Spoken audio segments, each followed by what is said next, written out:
Kutipan babat Tanah Jawi tentang kisah Untung Suropati. Episode kedua. Untung dan kawan-kawan mencari perlindungan ke Cirebon.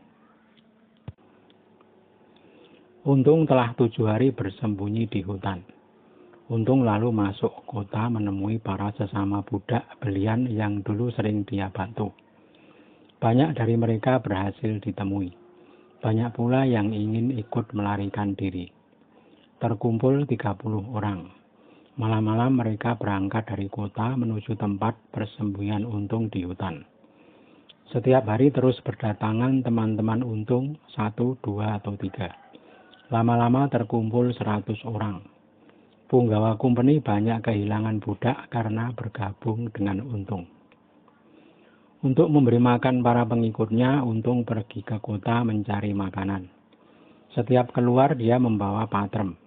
Jika berpapasan dengan serdadu Belanda, dia tikam. Setiap hari, 1-2 serdadu Belanda tewas di jalanan. Lama-lama Company melakukan penyelidikan. Mereka tahu ternyata Untung yang membunuh. Suatu kali Company memancing Untung keluar. Seorang serdadu dibiarkan berjalan sendirian di jalan yang biasa dilewati Untung. Dengan menyamar, Untung mendekati serdadu itu dan menikamnya. Tidak lama pasukan Company keluar mengejar Untung dan menembak. Untung berhasil lari. Pasukan Company terus mengejar. Untung berhasil mengecoh pasukan Company yang mengejar. 12 serdadu berhasil dia bunuh. Company lalu mengejar dengan pasukan yang lebih besar. Untung kembali ke hutan tempat teman-temannya berkumpul. Ketika mereka melihat Untung dikejar serdadu Company, mereka bersiap membantu.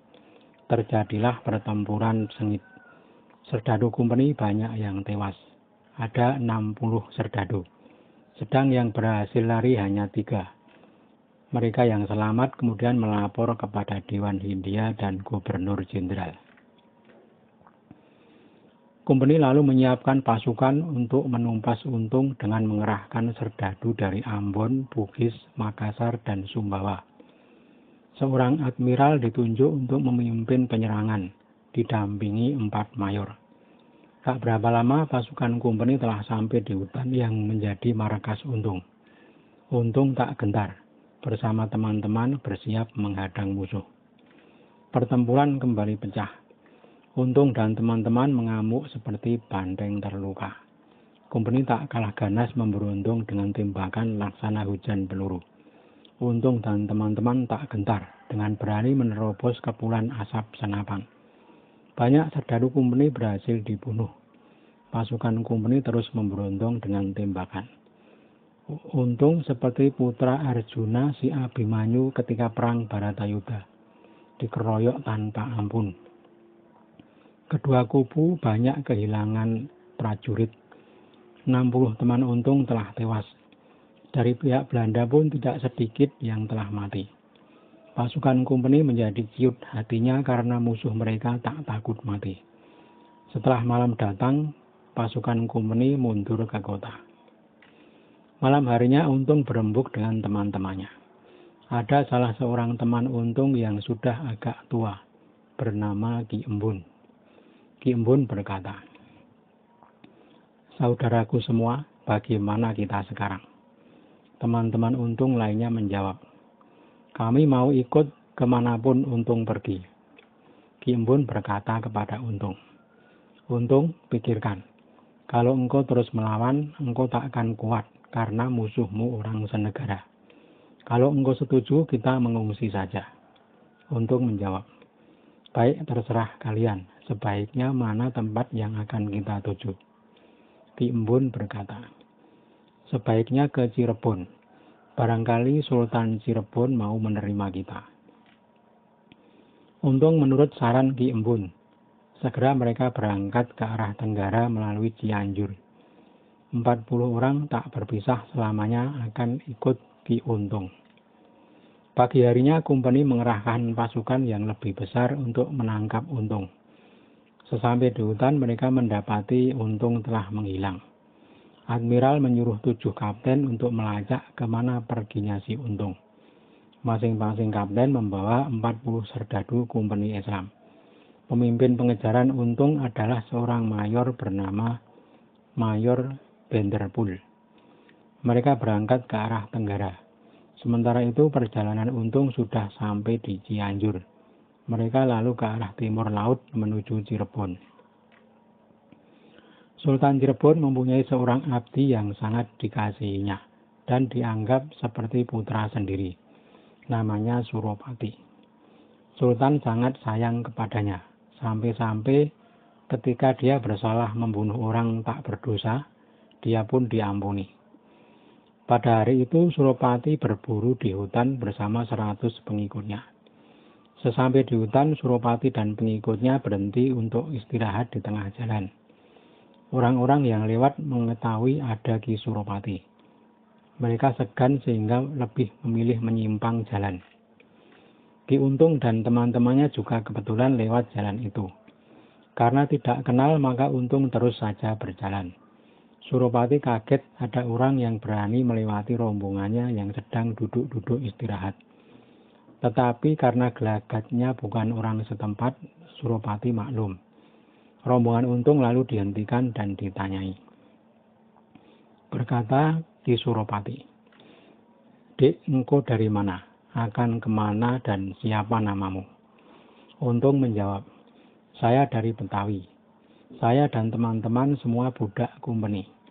Kami semua dikejar oleh Kompeni. Kami akan mencari perlindungan kepada Sultan Cirebon. Memohon belas kasih kepada beliau agar berkenan mempekerjakan kami yang papa ini." Ki Suropati berpikir, orang ini kalau dilihat tampak bukan keturunan orang sembarangan. Perilakunya tidak menunjukkan dia seorang budak. Terlihat bicaranya tertib, cakap, dan tampan. Kalau aku serahkan kepada Sultan, pasti Sultan akan menyukainya. Aku bisa tersingkir olehnya. Ki Suropati berkata, "Dek, aku ingatkan kepadamu. Walau Cirebon ini negeri kecil tetapi sangat gawat. Kalau engkau akan masuk negeri, tinggalkan senjata, tombak, dan kerismu. Juga para temanmu itu semua tinggalkan senjatanya. Kalau tidak begitu, tak diizinkan engkau masuk kota. Ayo sekarang temanmu itu lucutilah senjatanya, serahkan kepadaku. Aku yang akan membawamu ke kota." Untung dan teman-teman segera menyerahkan senjatanya. Ki Suropati berkedip memberi isyarat kepada pengikutnya. Yang diberi isyarat tanggap, segera menubruk Untung.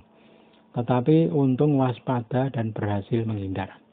Untung berseru kepada teman-temannya, "Larilah yang jauh, biar ku hadapi sendiri. Kalian sudah tanpa senjata." Ki Suropati berusaha menangkap Untung, tetapi Untung licin bak belut. Ki Untung masih menyimpan patrem. Ketika lawannya menerjang, Untung menghindar sambil menghunjamkan patrem. Banyak pengikut Suropati tewas di tempat. Suropati menyuruh pengikutnya untuk mengeroyok. "Ayo keroyoklah, hanya satu orang betapa kekuatannya." Tetapi Untung bukan sembarang prajurit. Hujan tombak dan panah dengan mudah ditahan. Untung mengamuk. Banyak orang Cirebon bergelimpangan. Lama-lama pengikut Suropati gentar dan berlarian. Ki Suropati ikut lari dan mengadukan kekalahannya kepada Sultan Cirebon. Teman-teman Untung telah berkumpul kembali. Ada yang menangisi peristiwa yang baru saja terjadi. Ada yang mengajak pergi saja. Khawatir jika orang yang mereka kalahkan kembali dengan membawa pasukan yang lebih besar. Untung berkata, "Kalau hendak mencari kebaikan, pasti akan menemui." Mereka akhirnya tetap meneruskan rencana semula, menghadap Sultan Cirebon.